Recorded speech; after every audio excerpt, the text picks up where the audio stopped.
The Royal Canadian Marine Search and Rescue, which is what we know as RCM-SAR, started out as Canadian Coast Guard Auxiliary. RCM-SAR program is provincial-wide.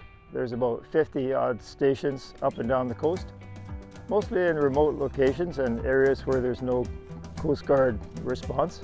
This is why it makes it so important for us in this area, because our nearest Coast Guard is about 150 miles away. All of the Douglas Channel is basically our area. So our society started in 1988, and at that time we were actually, our first initial contributor was the Kitimat Telethon. Our volunteers are on call 24/7, 365 days a year.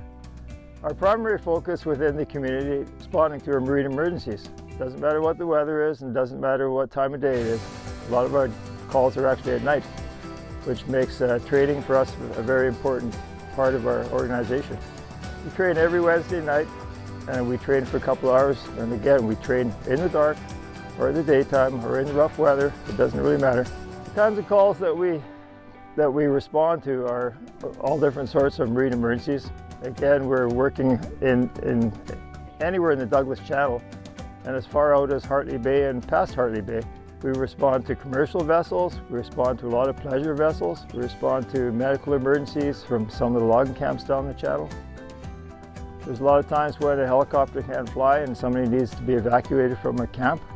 A lot of our training is classroom training, and our volunteers receive marine radio training, they receive navigation training. And a lot of these courses can actually be used for them to go out into the work community and get jobs. Everything that the Kitimat Marine Rescue Society does is funded by the community and supported by the community. Our volunteers have been responding to calls in this area for over 30 years now. I can honestly say that in all those years, we've never missed a call. Sometimes those weather conditions can be very extreme.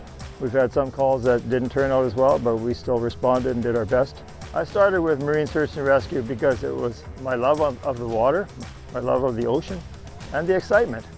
My name is Duncan Peacock. I've lived in Kitimat for most of my life. I'm currently the president of the Kitimat Marine Rescue Society. And one of the biggest rewards of being a volunteer in this group is the sense and the pride and the gratification that you're out there helping people.